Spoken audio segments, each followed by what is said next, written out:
Avant de commencer, donc j'ai quelques indications. Donc j'ai expliqué que Atma Bodha est un texte méditatif, dans le sens où les métaphores qui sont employées dans Atma Bodha, hein, donc c'est la philosophie de Atma Bodha, vous l'avez compris, il y a une métaphore par verset, et ce sont des métaphores qui nous permettent d'aborder ou de saisir certains aspects du soi ou certains aspects de du rapport, de la euh, de tout ce qui peut se sembler. euh, En fait, ce sont des versets sur notre ignorance, hein, en grande partie. Donc, des versets qui nous permettent de comprendre dans quelle mesure la réalisation du soi passe par la connaissance. Ça, vous allez le voir tout au long des versets. Donc, ce que j'étais en train d'expliquer, c'est que c'est important de contempler ces versets. Évidemment, c'est super que vous veniez en cours et que vous écoutiez le cours et que vous compreniez le cours. C'est très, très bien. Mais c'est une très bonne occasion, ces versets, de prendre le temps de contempler ces images et de pleinement s'en imprégner. Et la personne euh, qui comprend parfaitement ces enseignements, pour elle, ça devient comme une seconde nature, hein. On a vu, c'est la nature de Aparoksha Jnanam, de la connaissance directe. Hmm. D'être donc une seconde nature, d'être quelque chose qui imprègne, oui, qui imprègne totalement la perception des choses. Et ce que j'entends par là, c'est que la personne qui réalise le soi n'a pas besoin de penser, oh oui, le soi, c'est comme ceci, il est comme le soleil derrière le nuage. Il n'y a plus cette nécessité. Mais le fait d'avoir vraiment contemplé ces images va nous amener plus proche de cette réalisation directe, à condition bien sûr de faire les efforts qui sont attendus de nous, à savoir de contempler ces images qui sont très riches. Et si vous contemplez ces images, alors vous aurez aussi des questions qui viendront. Et je vous invite à partager ces questions avec moi, avec le groupe, de façon à ce que tout le monde puisse bénéficier de votre travail. Hum, donc, on va passer à la récitation habituelle, les mantras habituels, et ensuite la récitation des 5 premiers versets que nous avons déjà vus. Et je vous conseille donc de réciter ces versets euh, pour apprendre. C'est bien de les apprendre par cœur et aussi parce que ça favorise vraiment la concentration et l'entrée en, D'accord, on va le faire, ça. en méditation. Guy, est-ce que tu as quelque chose à nous dire? Mais non, c'est Martine. C'est parti. Est-ce que tu pourrais nous écrire dans le chat le nom là, de la seconde nature, Atala? Aparokshagnanam, on l'a vu avec Panchadashi. Oui, ouais, mais je veux bien que quand tu pourras. Alors,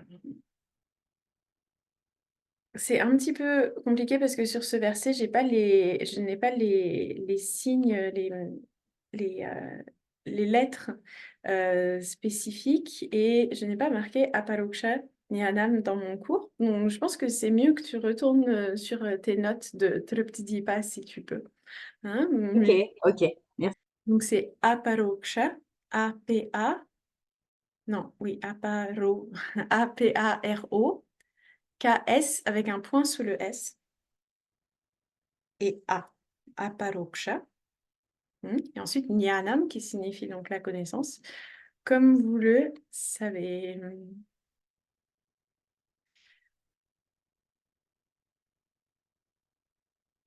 Hop,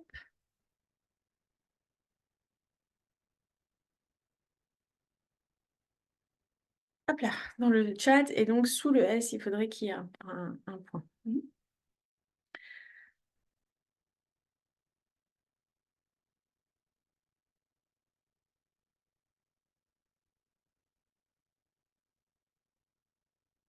Si c'est bon pour vous, je propose de passer aux invocations.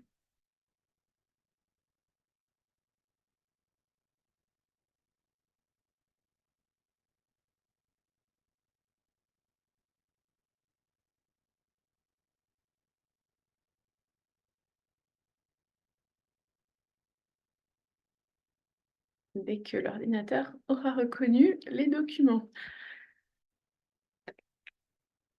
Yes.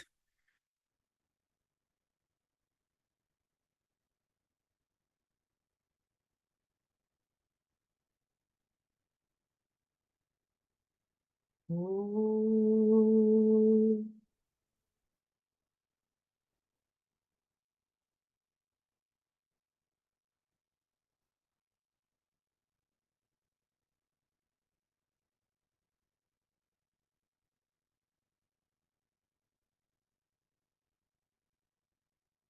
Oh.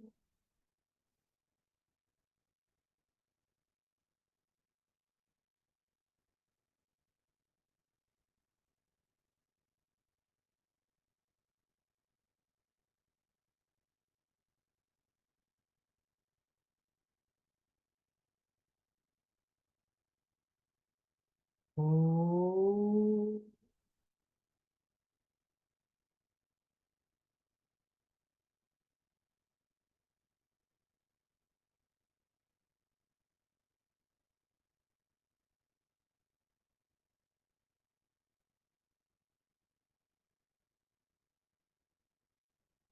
Om Sahana Vavatu Sahanau Punaktu Sahaviryam Karavavahai Tejasvinavaditamastu ma vidvishavahai. Om Shanti Shanti Shanti. Shankaram Shankaracharyam Keshavam Badarayanam Sutra Bhashya Kruto Vande Bhagavantau Punah Punah.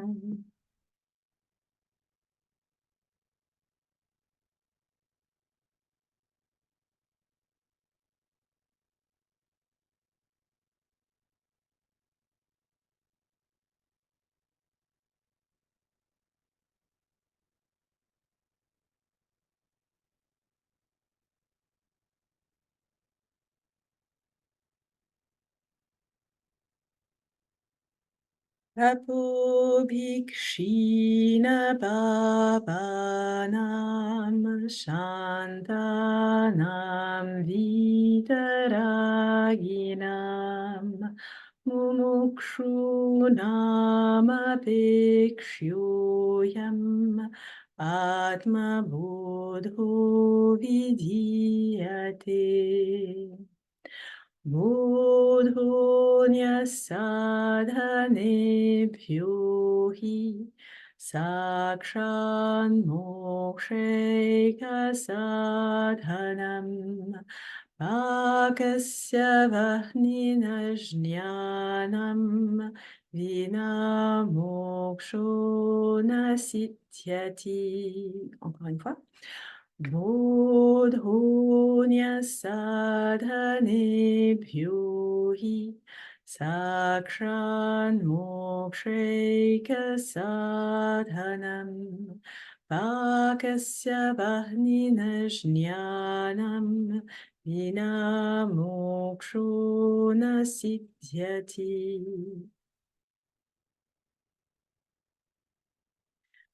Avirodhitaya karma na vidyam vinivartayet vidya vidyam nihantyeva tejastimira sanghavata. Encore une fois. Avirodhitaya karma na vidyam vinivartayet vidya vidyam nihantyeva tejastimira sanghavata. Parichinna iva jnanat tannashe satike varaha svayam prakashate yatma megha shumaniva Parichinna iva jnanat tannashe satike varaha Swayam prakashate yatma megha payim shumaniva Ajnana kalusham jivam jnanabhyasat vinirmalam krutva jnanam swayam nashyet jalam katakare nuvata Ajnanakalusham jivam jnanabhyasat vinirmalam krutva jnanam swayam nashyet jalam katakare nuvata.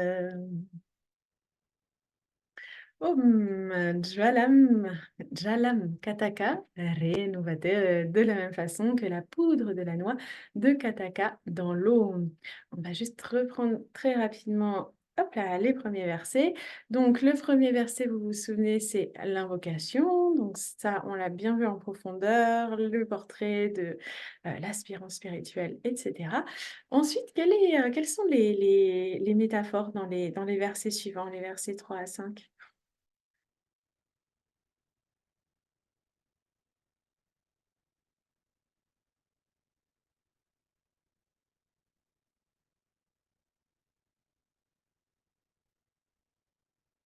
De quoi vous vous souvenez? Au Le début, verset 2, c'est sur le feu. Très bien, le feu, est-ce que tu veux, en quelques mots, expliquer ce dont il s'agit? Mettons si tu devais prendre un instant pour contempler cette image, à quoi tu penserais? Alors là, je dirais que sans le feu, moi, ce dont je me souviens, c'est que sans le feu, il n'y a pas de cuisson. non, oui, Mhm, tout Et à fait. le reste, je ne pourrais pas la expliquer. connaissance. J'ai regardé, mais je n'arrive pas parce que il y avait les trois métaphores et donc Le Donc, feu, effectivement, c'est la la métaphore, c'est sans le feu, il n'y a pas de cuisson. Et que représente le feu? connaissance. la connaissance, La connaissance. Et la cuisson? euh, C'est pratique. les expériences. Le travail, Euh, comment dire, c'est la pratique. On essaie d'attendre. Qu'est-ce qu'on essaie d'atteindre? Ah, donc, avec le feu, on essaie d'atteindre la cuisson. La connaissance, on essaie d'enlever les impuretés. Enfin, non, ça c'est avec l'autre, avec la noix. La libération. La libération, super. Je ne sais pas qui. Ouais, merci. C'était Pascal, c'est ça?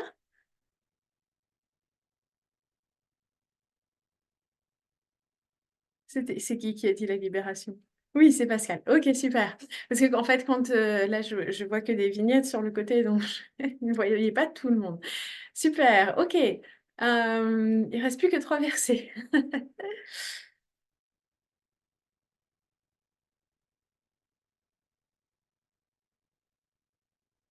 Il y a un verset, je crois que c'est le suivant, où c'est la lumière qui combat l'obscurité. Mhm. Très bien. Donc, seulement par la lumière peut-on enlever l'obscurité, ou seule la lumière peut éliminer l'obscurité. Très bien. Ouais. Ok. Qu'est-ce que ce verset illustre? Qu'est-ce que cette image illustre?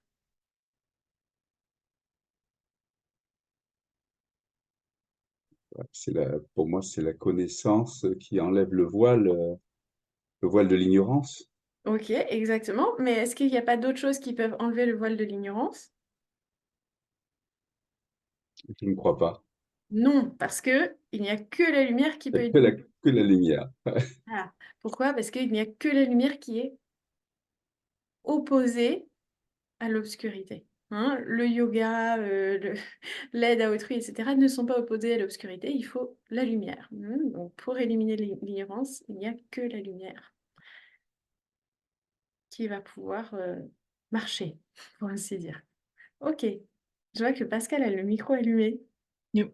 Oui, non, non, je me préparais pour le verset 4.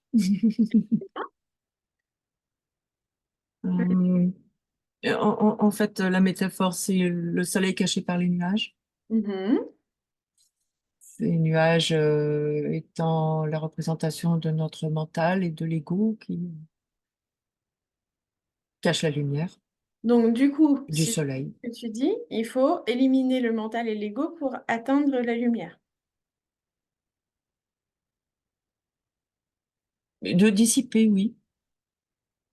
Il faut dissiper le mental et l'ego. Donc, Dissiper les nuages. qu'est-ce qui permet de dissiper les nuages? La connaissance. D'accord? Et à quoi correspondent vraiment les nuages?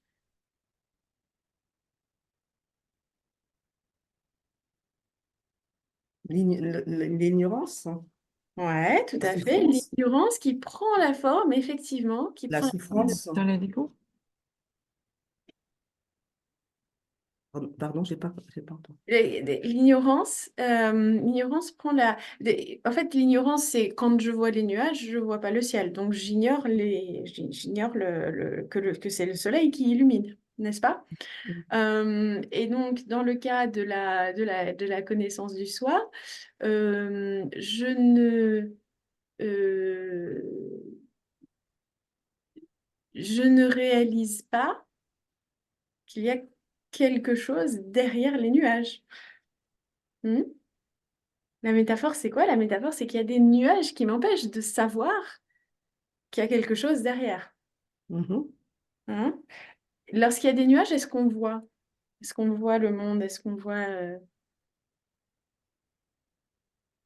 Bah, quand il y a des nuages, on voit le monde à partir du prisme de notre mental. Donc, quand il y a les nuages, attendez, il faut pas mélanger la métaphore et ce que la métaphore indique. OK? Tu comprends ce que je veux dire? Ok, super. Donc, lorsqu'il y a des nuages, on voit. On voit comme en plein jour. Ça peut être en plein jour, mais voilà, il y a des nuages, mais on voit très très bien. De la même façon, donc là, on peut transposer la métaphore. De la même façon, à l'état d'ignorance, je sais que je suis consciente. Je sais que j'existe. Et j'ai des moments de félicité. Hmm. Lorsqu'il y a des nuages, notre expérience, vous savez bien que la lumière vient du soleil, mais notre expérience, c'est que la lumière vient des nuages. C'est notre expérience. Lorsqu'il y a des nuages, la lumière vient des nuages, n'est-ce pas? Mhm. Le nuage, Elle traverse les nuages. les nuages cachent la source. Hein. On n'identifie pas que derrière les nuages, il y a le soleil, mais on bénéficie quand même de la lumière du soleil. OK? De la même façon, lorsque... Donc, les nuages, ça représente quoi? Vous avez dit, ça représente...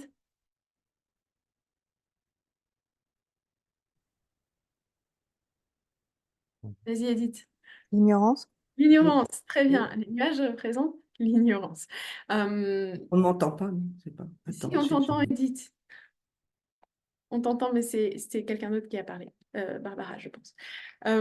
Donc, les nuages représentent l'ignorance qui nous cache l'origine de la lumière. On pense que ce sont les nuages qui sont lumineux. On pense que c'est, du coup, ici la lumière représente quoi en fait? Le soleil représente quoi? Le La soi, conscience, le Très soi. bien. Hein? Le soleil représente le soi, la conscience, Brahman. Hmm.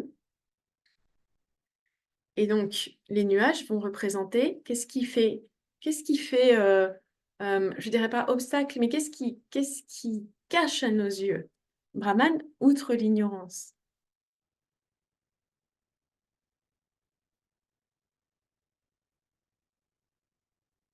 Ok, je vais tourner la question autrement. Où est-ce qu'on a l'impression de voir l'existence? Où est-ce qu'on a l'impression de voir la conscience? De la même façon que lorsqu'on regarde le ciel qui est nuageux, on a l'impression que c'est des nuages que vient la lumière. De la même façon, nous, lorsqu'on regarde quelque chose, on a l'impression que c'est de là que vient la lumière, que c'est de là que vient la conscience, que c'est de là que vient l'existence.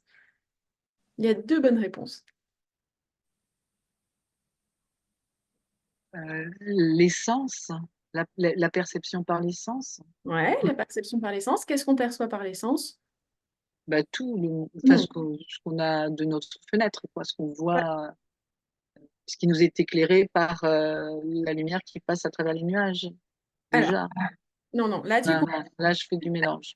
là, tu confonds la métaphore et ce que la métaphore indique. Il faut vraiment Ah que oui, parce que sinon, d'accord. vous allez vous perdre. Ok. Donc, effectivement, mais la bonne, la première partie était très bien, tout à fait. Effectivement, on a l'impression que l'existence, elle vient du monde. On a l'impression, à l'état d'ignorance, on a l'impression, quand on voit le monde, que c'est dans le monde qu'il y a la vérité, qu'il y a la réalité. Il n'y a pas que moi qui a eu cette impression. Bon, très bien, ou qui a cette impression. Ok, et d'où est-ce qu'on pense que vient la conscience? Donc là, Pascal, c'est bon ce que tu me disais tout à l'heure. Tu me disais, on a l'impression, à l'état d'ignorance, que la conscience, elle vient De notre mental. de Ouais. notre mental, tout à fait. Hein? On a l'impression que le soi, c'est l'ego, c'est ça. Hein? C'est ce mental, on prend le soi pour le mental, on prend la conscience pour le mental. Mhm. Et la personne chez qui l'ignorance s'est dissipée, cette personne réalise que ce qui est existant, ce qui est conscient, c'est ce qui est au-delà de l'ego, c'est ce qui est au-delà du monde et qui est d'une nature radicalement différente du monde, d'une nature radicalement différente du mental. Mhm. Donc, les nuages, c'est ce qui dans ce verset, hein, Parichina iva agnanat tannashe sati kevalaha swayam prakashatehi atma meghapayam shuman iva. Hein, dans ce verset, on a vraiment insisté beaucoup. Peut-être, Edith, tu as une question avant que j'avance sur... Non. Non, ok. Dans ce verset, j'ai expliqué beaucoup sur l'aspect Svayam Prakasha, sur l'aspect lumineux du soi. Hein. Et vous vous souvenez, c'était un point très important parce que comme les nuages qui semblent illuminer, les nuages semblent nous éclairer, n'est-ce pas? Quand il y a le soleil derrière les nuages brillent. Hein. La lumière vient du ciel, elle vient des nuages. Bon, de la même façon, à l'état d'ignorance, on pense que l'existence vient du monde. On pense que la conscience vient du mental. Mhm. Or, ce que ce verset nous invite à bien comprendre, c'est que l'existence, la conscience ne proviennent jamais du monde et jamais du mental. L'existence du monde est dépendante, de la même façon que la lumière dans les nuages est dépendante. La conscience dans notre mental est dépendante. La conscience du mental, c'est-à-dire la conscience du monde, la conscience des événements, hein, les pensées. Les pensées, la conscience dans les pensées, hein, en fait, une pensée, c'est une forme de conscience. À travers la pensée, on prend conscience de telle ou telle chose. Par exemple, si je sais que Paricina, ça signifie limité, hein, j'ai la conscience que Paricina, ça signifie limité. Mais cette conscience-là, cette conscience conditionnée, elle est dépendante d'une forme de conscience qui, elle, est non conditionnée et aparicina est non limitée. De la même façon, le fait que l'existence n'est pas conditionnée, hein, l'existence dont on prend conscience, elle est conditionnée. J'ai conscience de ce corps, j'ai conscience je sais pas, des choses sur mon balcon. Mais si les choses sur mon balcon disparaissent, si ce corps disparaît, mon existence, elle ne disparaît pas parce que mon existence, elle n'est pas dépendante. Mhm. De la même façon que le soleil n'a pas besoin d'être éclairé, il éclaire par lui-même.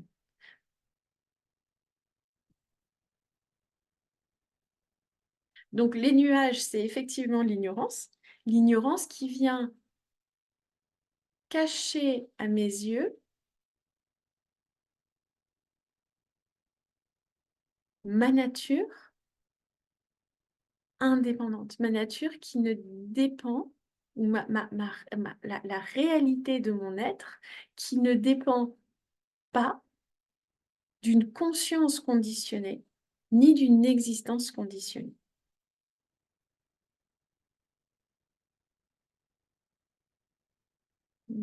Et ce verset est très très riche, il va encore plus loin. Il nous parle du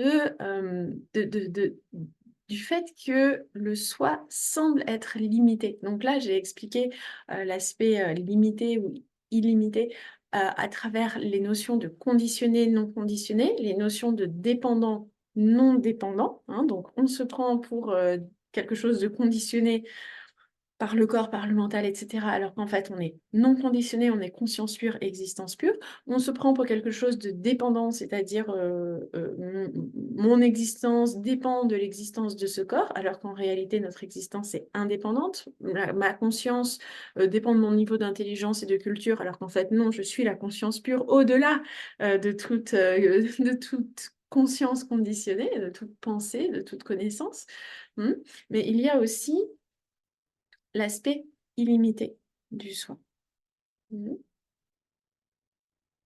Parce que je suis identifiée à ce corps, parce que je suis identifiée à ce mental, je me crois limitée. Limitée dans l'espace, limitée dans le temps. Et je pense que ces limitations m'empêchent d'être heureuse, en fait, tout simplement. Or, lorsque je reconnais que je suis l'existence pure, la conscience pure, alors je réalise que je suis libre de toute limitation, que je suis donc la félicité absolue par nature.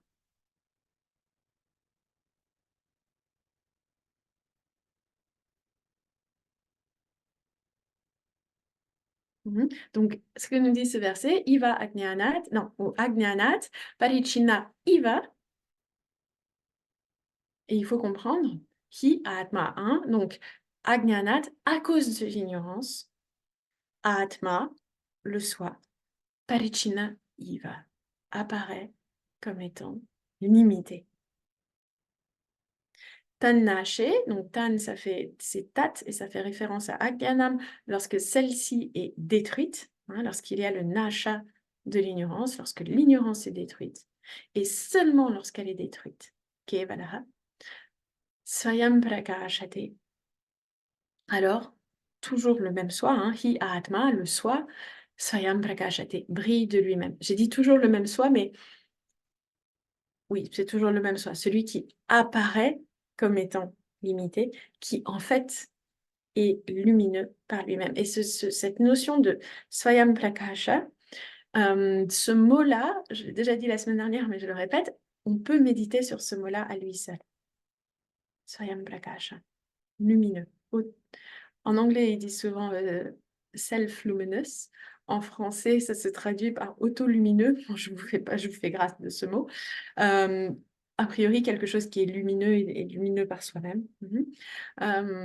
Donc, l'aspect lumineux du soi. Et il n'y a rien dans notre expérience, à part le soi, qui soit lumineux par soi-même. Réfléchissez-y bien. Est-ce qu'il y a dans votre expérience quelque chose qui est lumineux par soi-même, qui n'a pas besoin d'être éclairé pour se révéler à nous?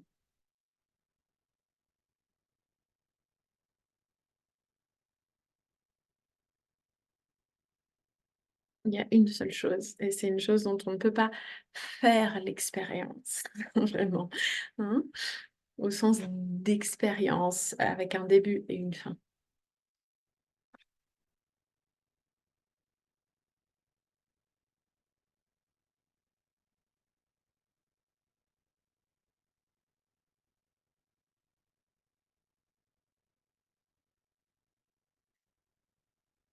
Très bien, je suis contente qu'on ait approfondi ce verset très riche. Est-ce que vous avez compris maintenant la métaphore?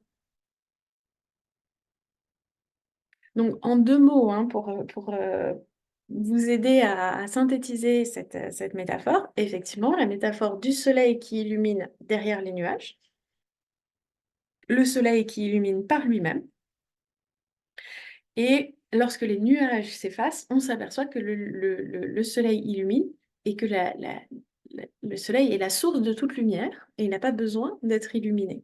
De la même façon, lorsque notre ignorance se dissipe, nous réalisons que le soi est éternel, infini, omniprésent, omniscient, conscience pure et existence pure. Et non conditionné, non limité.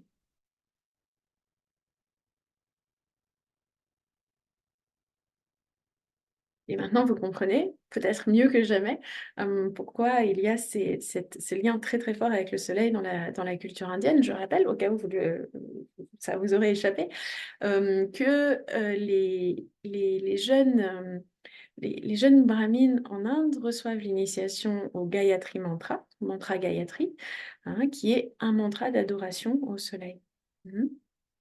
Et le soleil qui est donc une métaphore de ce qui vient illuminer notre intellect, qui est une métaphore du soi. Donc ce n'est pas juste un simple mantra avec de simples syllabes à réciter. Le sens de ce mantra est un sens sur lequel nous sommes invités à réfléchir. Un sens extrêmement profond, extrêmement riche. Et la culture indienne, particulièrement parmi les personnes qui ont reçu l'initiation à ce mantra, est imprégnée de cette imagerie, de cette façon de représenter le soi comme le soleil. Le soleil qui, par ailleurs, est Pratyaksha Bhagavan, Pratyaksha Bhagavan, qui est Bhagavan, le divin, Pratyaksha, qui est perceptible de façon directe par nos sens. Je ne sais pas où vous êtes, mais peut-être que vous voyez le soleil, ou en tout cas, vous voyez les rayons du soleil, et vous le voyez de façon directe par vos sens. On ne peut pas nier l'existence du soleil, et on ne peut pas nier le fait que le soleil, sa présence, son existence, est indispensable à la vie sur Terre. Il est le créateur, il est celui qui maintient la vie sur Terre, et c'est aussi lui qui va détruire la Terre lorsque il va à son tour exploser. Donc il est Pratyaksha Bhagavan, il a toutes les caractéristiques ou en tout cas énormément de caractéristiques du divin, et on peut le percevoir quasiment à chaque instant pendant la journée. Et même lorsqu'on ne le perçoit pas, c'est quand même lui qui régit notre galaxie. Peut-être pas notre galaxie, notre système solaire. Donc voilà, c'est l'été, donc je vous invite à,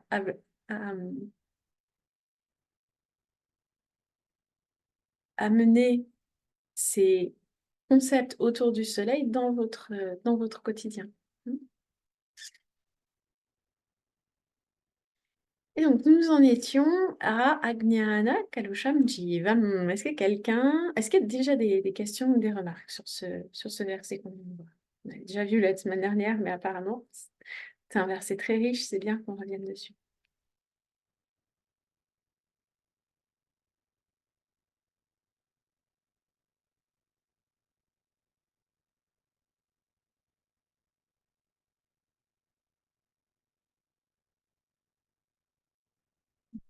Quelle était la dernière métaphore qu'on a abordée?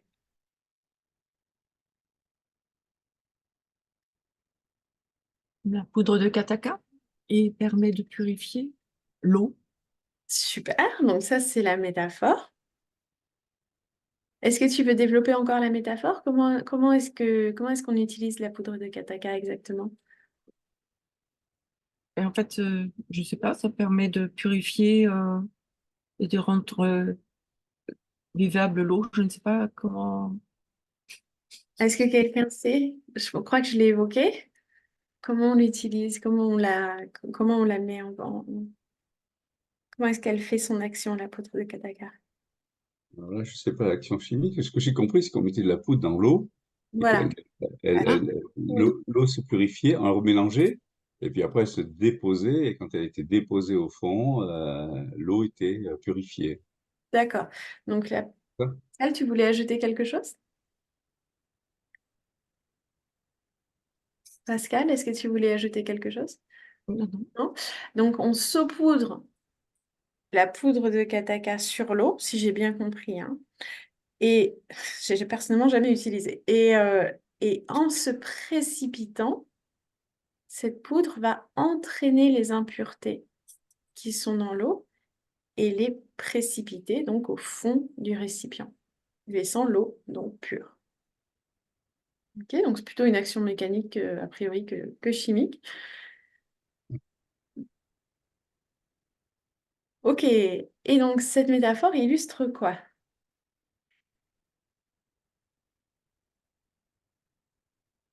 On avait vu le verset un petit peu ou Oui. on avait vu, hein? Et bah, je- bien que... Pardon. Pardon, vas-y Pascal.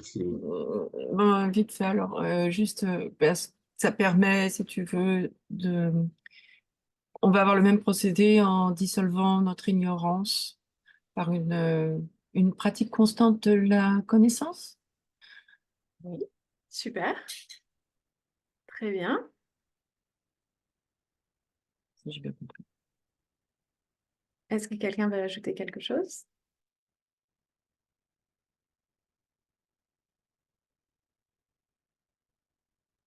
Non, je pense que c'est la même chose. La connaissance, réfléchir, l'écoute, réfléchir aux enseignements, la réflexion va purifier le mental.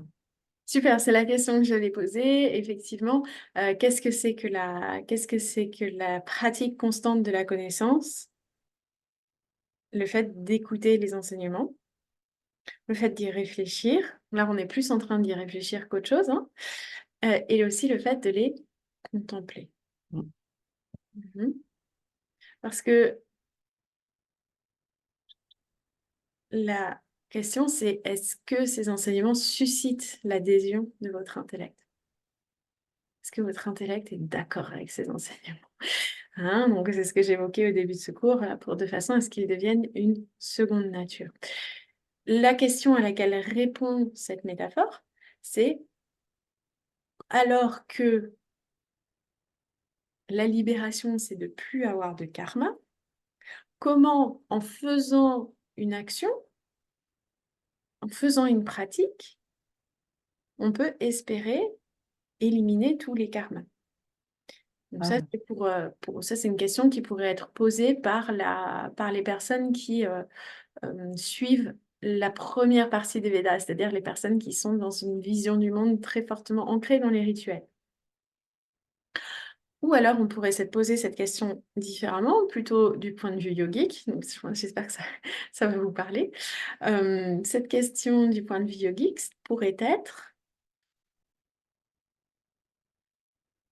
puisque la libération, c'est de ne plus avoir aucune pensée, de dépasser le mental, pourquoi, en ajoutant des pensées au mental, des pensées qui correspondent à la connaissance, pourquoi en ajoutant ces pensées au mental, comment, en ajoutant ces pensées au mental, pourrait-on atteindre la libération des pensées qui ne sont pas juste Brahman, Brahman, Brahman?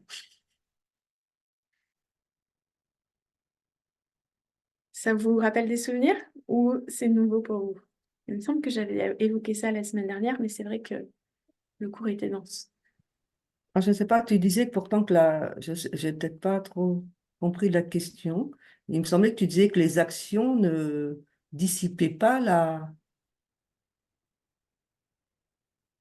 l'ignorance. Tout Il à n'y avait fait, aucune pratique, aucune action pouvait...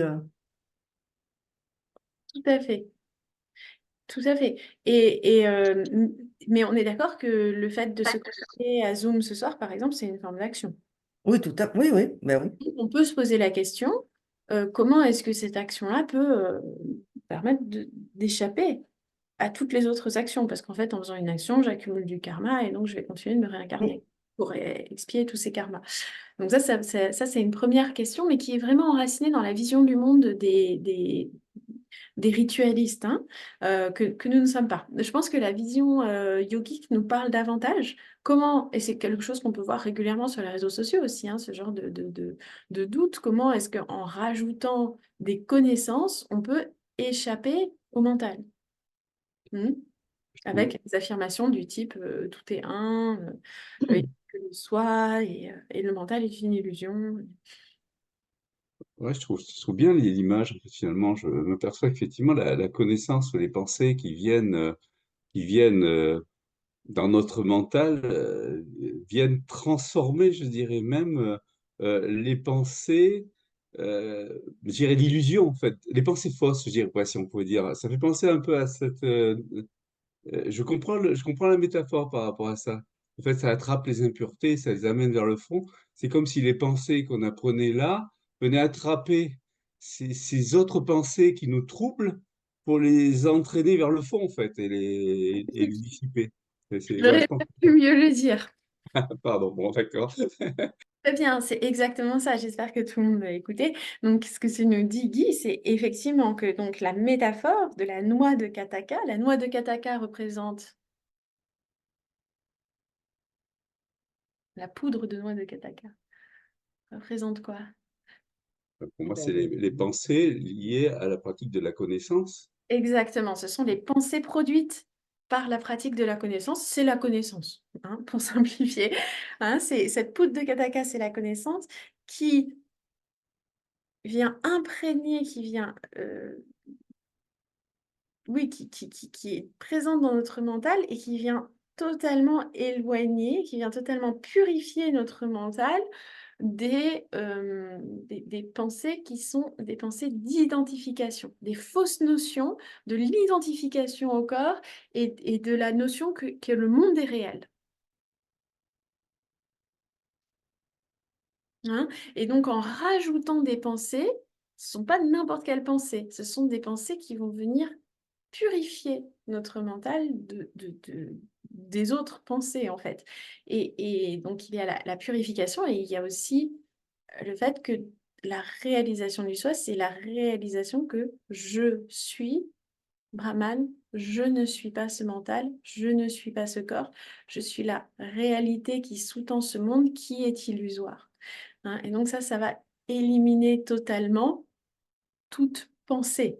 Hein. En tant que conscience pure, je n'ai pas de pensée. Donc, la connaissance va être l'antidote, de la même façon que la poudre de Kataka est l'antidote des impuretés dans l'eau. Donc, il ne reste plus que la conscience pure, il ne reste plus que de l'eau pure.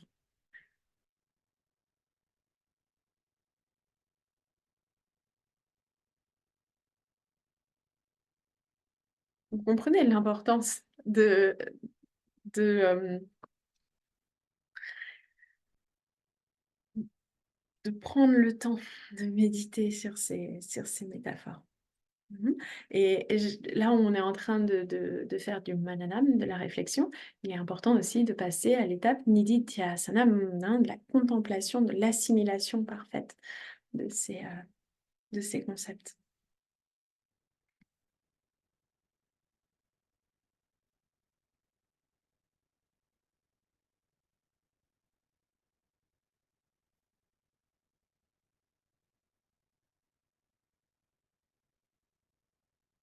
Je vais mettre dans la discussion le verset suivant et je vais le laisser à l'écran pour qu'on puisse également le réciter confortablement.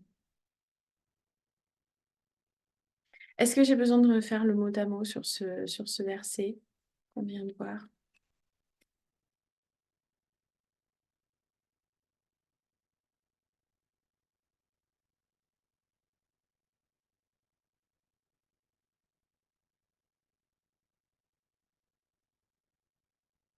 Hein, donc l'individu est comme touché par les impuretés, hein, Ajnana Kalusham, des impuretés qui sont l'ignorance. Pourquoi est-ce que l'ignorance est une forme d'impureté?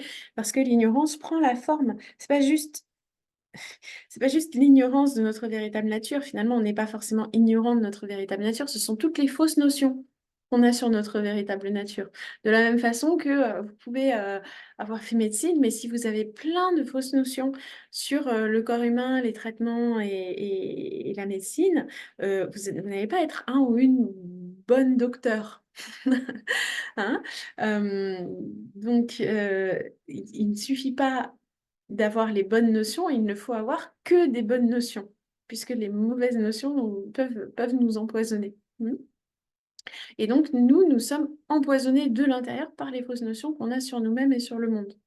Et c'est ça qu'on appelle le kalusham, l'impureté, hein, donc qui prend la forme de l'ignorance, ajnana, kalusham, parce qu'on ne peut pas avoir à la fois la connaissance de notre nature et une identification.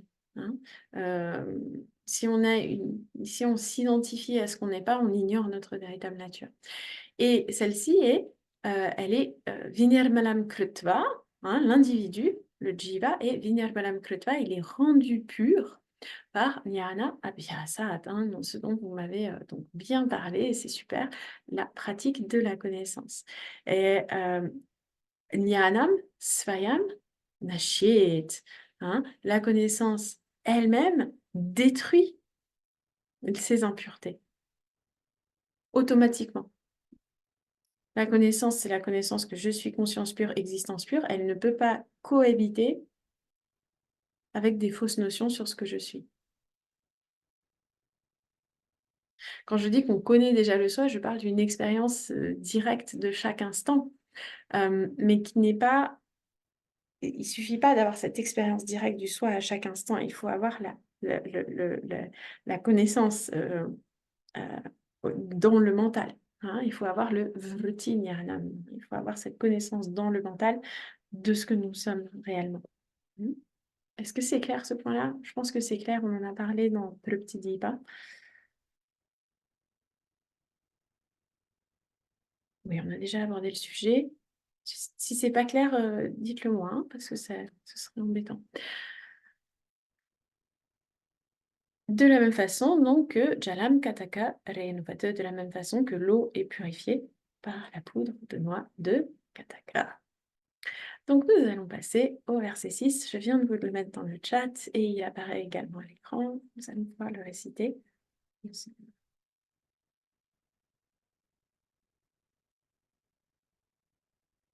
Sansara Swapna Tulyo hi Sansara Swapna Tulyo hi Ragadveshadi Sankulaha Ragadveshadi Sankulaha Svakale Satyavat Bhati Svakale Satyavat Bhati Prabodhe Satyasat Bhavet Prabodhe Satyasat Bhavet.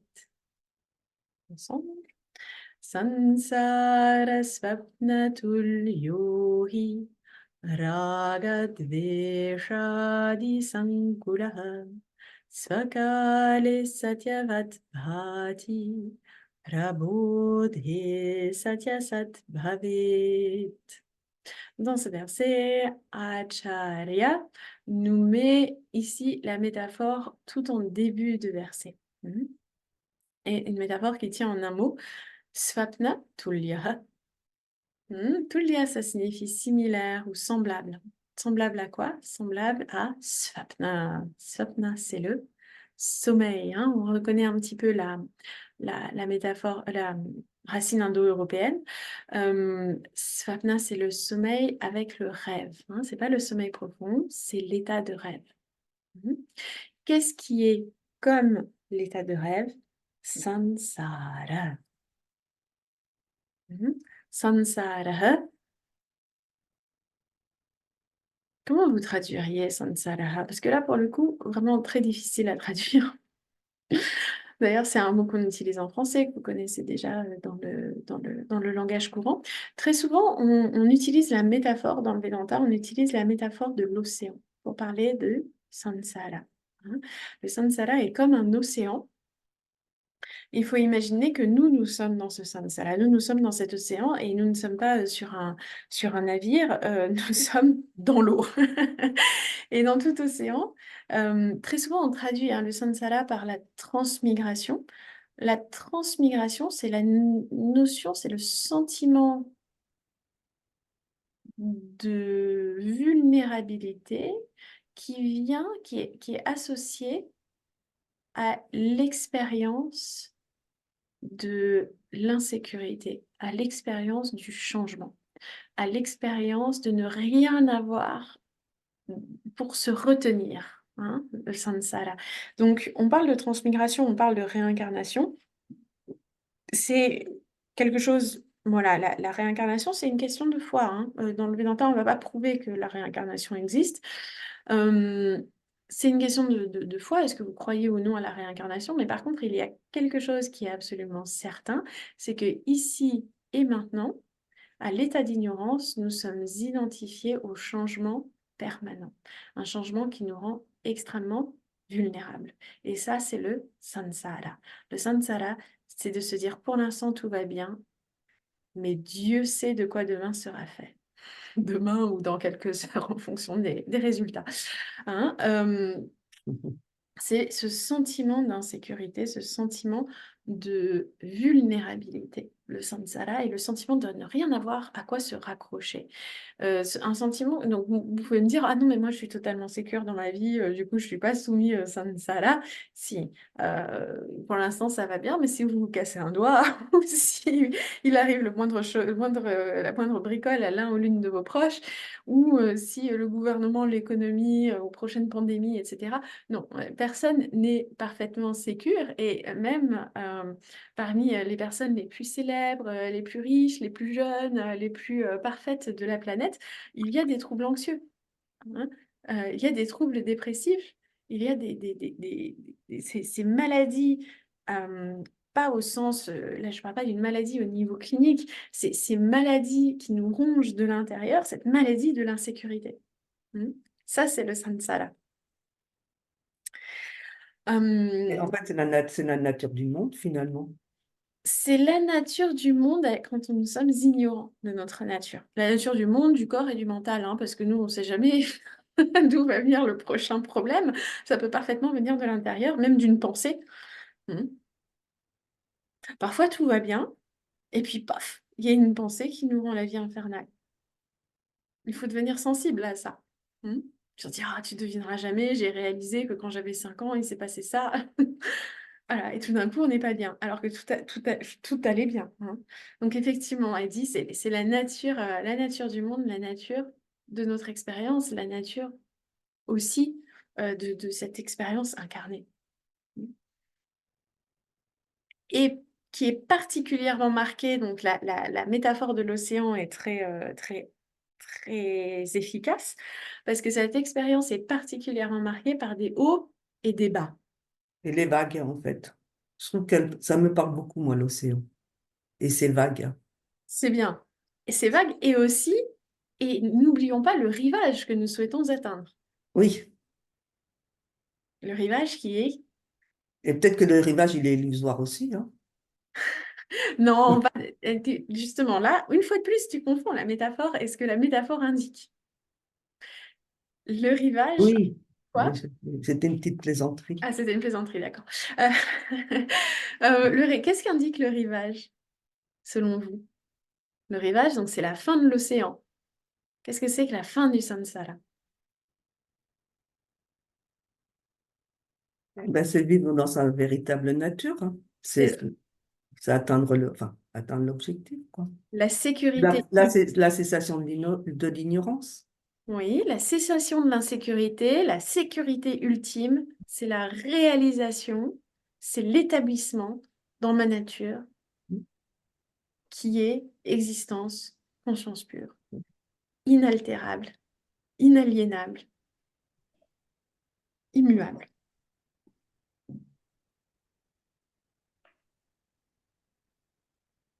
Donc, je reviens sur l'océan, parce qu'on n'est pas encore sur le rivage. Je reviens sur l'océan. Un océan est caractérisé par des vagues, par des hauts et des bas. Et ces hauts et ces bas correspondent à quoi, selon vous? C'est le 4e mot dans le verset. Bah, le quatrième, bah, nos expériences. Nos expériences, ouais, tout à fait. Et elles sont caractérisées par quoi, nos expériences? Par nos désirs. Ouais. C'est quoi le 4e mot dans le verset? Ah. Ça peut être ce mot, ça peut être autre chose aussi. Les désirs, les aversions, c'est pareil. Les désirs et les aversions.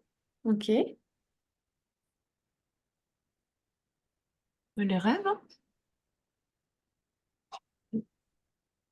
Par l'identification. Tu peux répéter la question, s'il te plaît? Oui. Qu'est-ce qui caractérise, de la même façon que l'océan est caractérisé par des vagues, qu'est-ce qui Oui. caractérise nos expériences? C'est quoi le problème pour nos expériences? Est-ce que le problème, c'est qu'on ait des Et qu'elles nous expériences? font souffrir, hein, bien C'est que- souvent. Voilà, il y a ça. Il y a de la souffrance. Et c'est quoi le 4e mot? C'est à l'écran. Vous voyez toujours mon écran? C'est Raga Dveshadi. Oui, tout à fait. Raga Dvesha. En français, ça correspond à quoi? C'est pas les passions. Les passions, ouais. Et les aversions. Voilà, hein, l'attirance et l'aversion, c'est le fait que dans nos expériences, le problème, c'est pas les expériences en soi, le problème, c'est que dans nos expériences, nous voyons des choses bien et des choses pas bien. Nous voyons des choses dont nous souhaitons nous rapprocher, que nous souhaitons cultiver dans notre vie, et des choses dont nous souhaitons nous débarrasser. Donc le problème, ce n'est pas les expériences en soi, c'est ce que suscitent ces expériences comme dualité. J'aime, j'aime pas. Les raga dvesha, c'est les j'aime, j'aime pas. C'est la réaction émotionnelle, la réaction viscérale qu'on a par rapport aux expériences.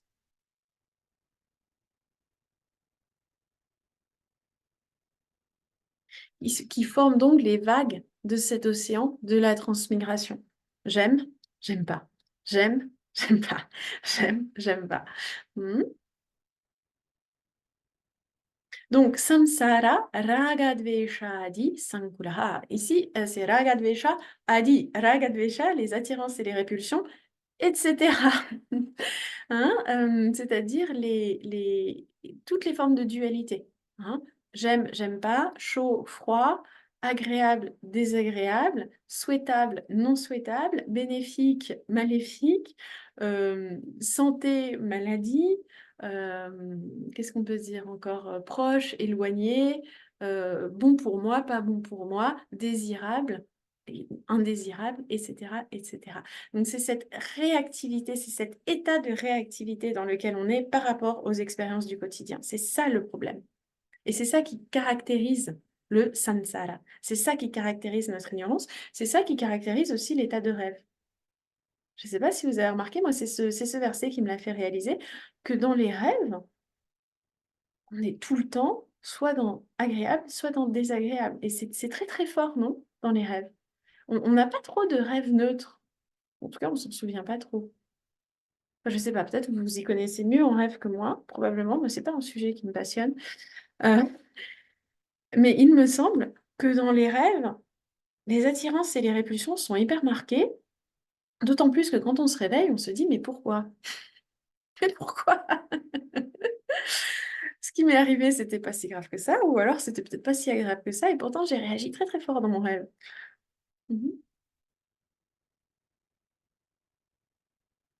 Donc le samsara et sankulaha, hein, il est marqué, caractérisé par ragadvesha adi, par toutes les dualités, hein, et par notre fixation sur ces dualités. Svakale, satyavat, bhati, prabodhe, satya, asat, bhavet. Prabodhe, lorsqu'il y a une connaissance. Bodha, c'est la connaissance. Bodhe, c'est au moment de la connaissance. Et prabodhe, c'est au moment où la connaissance pointe. Hein, au moment où la connaissance se manifeste. Alors, lorsque Svakale, lorsque en temps et en heure, hein, Kala, c'est le temps, et Kale, c'est en temps, et Svakale, c'est en son temps, hein, lorsque le moment vient, Lorsque le moment vient, il y a alors la connaissance.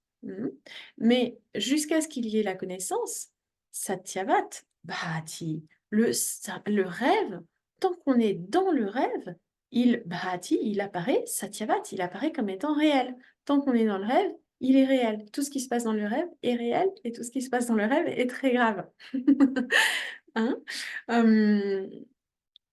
Donc, tout au long du rêve, c'est tout ce qui se passe dans le rêve est considéré comme réel. De la même façon que le samsara, tant que je suis dans l'océan, tout ce qui s'y passe est très grave et très important. Svakale prabodhe, lorsque à un moment arrive la connaissance, satya, asat, ou sati, asat, bhavet.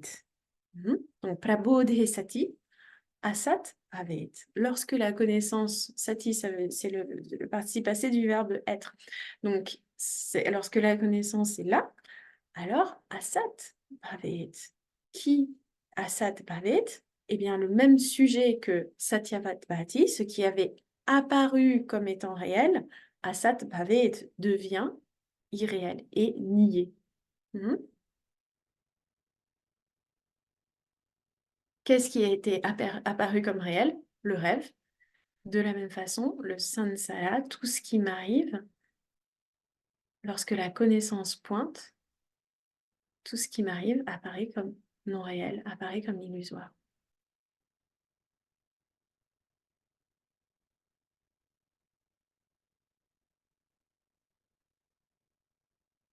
Est-ce que ça vous parle comme métaphore? Vous avez compris la métaphore?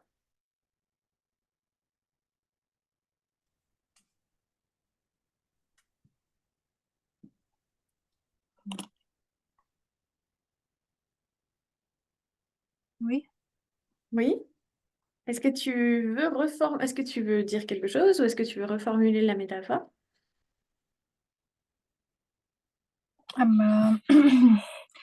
Alors, Svapna,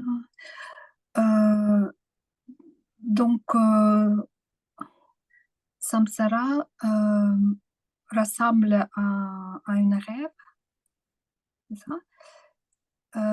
Qui nous amène à ressentir les attirances et les aversions. Et si le temps vient pour la connaissance, Oui, donc, alors, alors Satyavat Bhati, c'est-à-dire enfin, je comprends pas trop, mais bon, c'est Bhati, c'est au moment du rêve, le rêve semble être Satyavati, il semble être réel.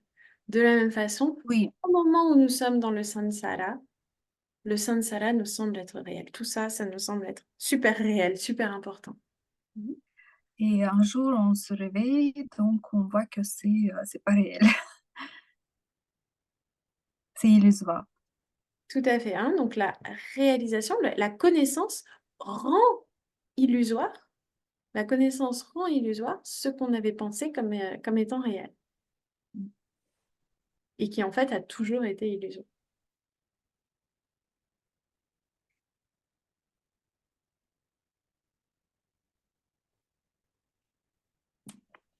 Donc la métaphore. L'image, c'est le rêve. Quelle est la caractéristique du rêve? Quand je suis dedans, j'ai l'impression que c'est réel. Et quand je me réveille, je me rends compte que c'était totalement illusoire. Et en plus, en général, que c'était n'importe quoi. De la même façon, quand je suis à l'état d'ignorance, je pense que ce monde, les expériences, tout ce que je vis, c'est réel et ça m'attaque, ça me concerne moi au plus près. Et lorsque j'atteins la connaissance, alors je réalise que tout ça n'était qu'un rêve, que tout ça n'avait aucune réalité et que jamais ça ne m'a vraiment attaqué. Il faut bien imaginer que dans le rêve, imaginons, voilà, il y a un guépard qui me poursuit et je suis terrorisée et puis petit à petit il commence à me manger. Quand je me réveille, je suis toujours dans mon lit et il n'y a pas une trace de sang. Et j'ai toujours tous mes membres. De la même façon, dans ce monde, on a l'impression Et je pense que tout le monde a cette impression. Dans ce monde, tout le monde a l'impression, à un moment ou à un autre, que son intégrité est mise en jeu, que ce soit par des événements extérieurs ou des événements type maladie ou famille ou autre. Mais la réalisation de ma véritable nature, c'est la réalisation qu'il ne peut rien m'arriver. Que je suis à jamais totalement entière et totalement inaltérée. Entière, entier, inaltérée. C'est ça la réalisation de ma véritable nature, qu'il ne m'arrive jamais rien et il n'a jamais rien pu m'arriver. Et il ne m'est jamais rien arrivé. Je suis totalement indemne, immaculée, éternellement pure et parfaitement protégée.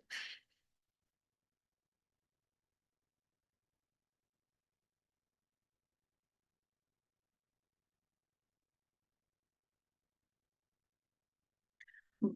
Il nous reste quelques minutes, on va avancer au verset suivant, que je vais également vous mettre dans le chat.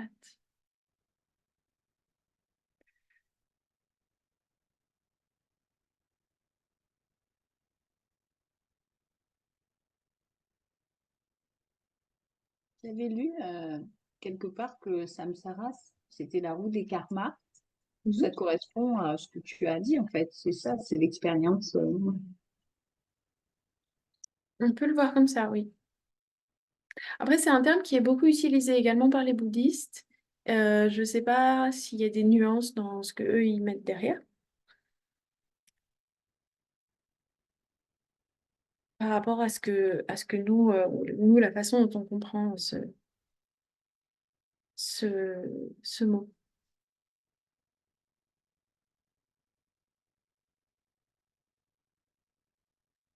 Tavat satyam jagat bhati, tavat satyam jagat bhati, shuktikarajatam yata, shuktikarajatam yata, yavananyayate brahma, yavananyayate brahma, sarvadhishthanamadvayam, sarvadhishthanamadvayam.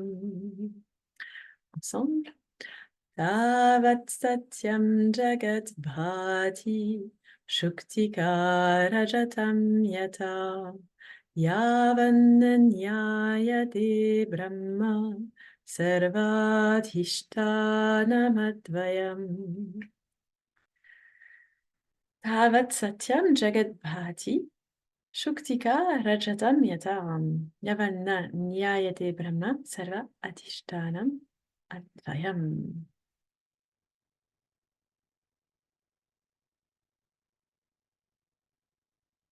Bon, on va plonger dans l'exploration de ce verset la prochaine fois, mais là, on va déjà étudier le mot à mot. Donc, le monde, hein, Jagat, Bhati, il apparaît.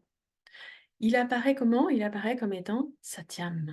Le monde apparaît comme étant réel.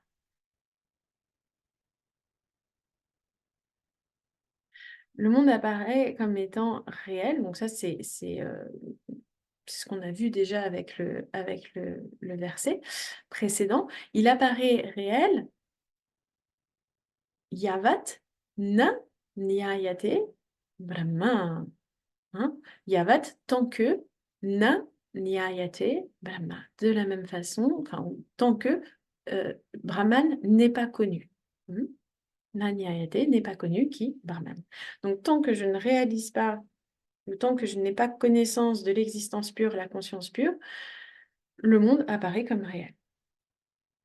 Donc ici, Acharya approfondit ce que ça signifie de s'éveiller, en fait, de se réveiller, pour continuer dans la métaphore du rêve et du sommeil du verset précédent.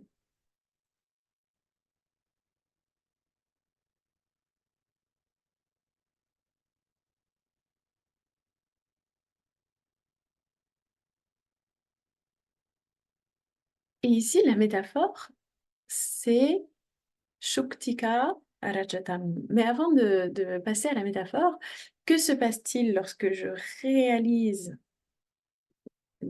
ma véritable nature, lorsque je réalise la véritable nature du monde?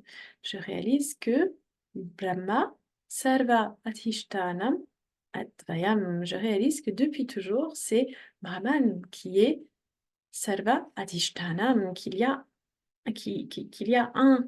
euh, un support, un substrat Advayam, un substrat unique, un substrat sans second, Advayam, sans second, un substrat unique qui est Sarva Adhishtanam, qui est donc le substrat Adhishtanam de Sarva, de tout. Il y a un substrat unique pour l'ensemble de ce monde qui pourtant me semble très très réel dans sa multiplicité, dans sa diversité, dans les limitations aussi qui lui sont inhérentes et dans les événements qui s'y produisent. Hmm. Donc, lorsque je réalise cela, qu'il y a un substrat unique, eh bien, je réalise que la multiplicité était en fait une illusion. De la même façon que Shuktika, Rajatam Shuktika, c'est dans le coquillage. Quelle est la caractéristique des coquillages? Eh bien, c'est la nacre, c'est leur aspect comme ça argenté. Et quand on les voit de loin, eh bien, on peut se dire, oh, il y a de l'argent là-bas, de Rajata. Il y a quelque chose de très précieux dans ce qui pourtant est très commun. Mhm. De la même façon, euh, lorsque nous ne reconnaissons pas que tout est existence, que tout est conscience, on peut avoir l'impression qu'il y a des choses très précieuses que nous devrions atteindre, que nous devrions rechercher, là où en fait il n'y a que l'existence pure qui est la chose la plus commune du monde puisque c'est notre véritable nature.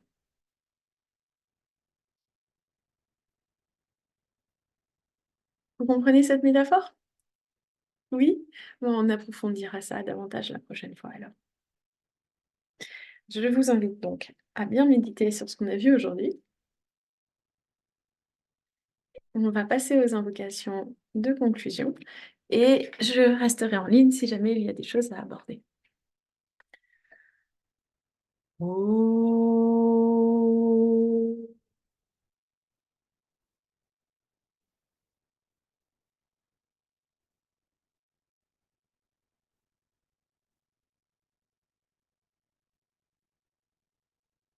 Om.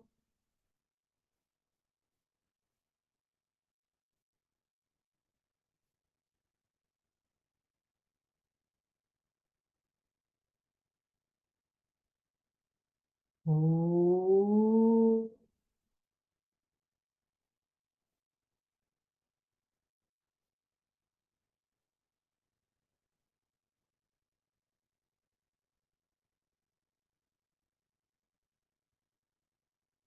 Om sarvesham swastirabhavatu, sarvesham shantirabhavatu, sarvesham purnam bhavatu, sarvesham mangalam bhavatu, sarve bhavantu sukhinah, sarve santu niramayaः, सर्वे भद्राणि पश्यन्तु मा कश्चित् दुःखभाग् भवेत्।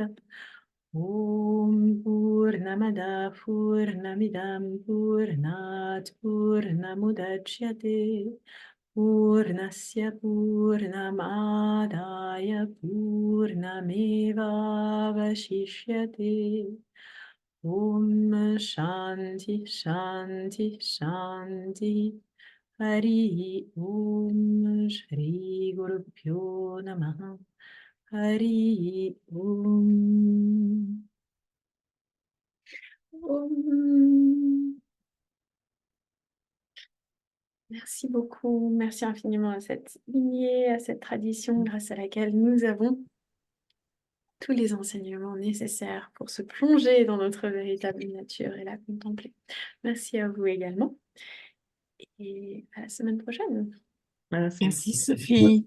Bonne Merci soirée à tout le monde. beaucoup. Pareillement, merci Au revoir, bonne soirée. Bonsoir. Bonne Bonne soirée. soirée à tout le monde.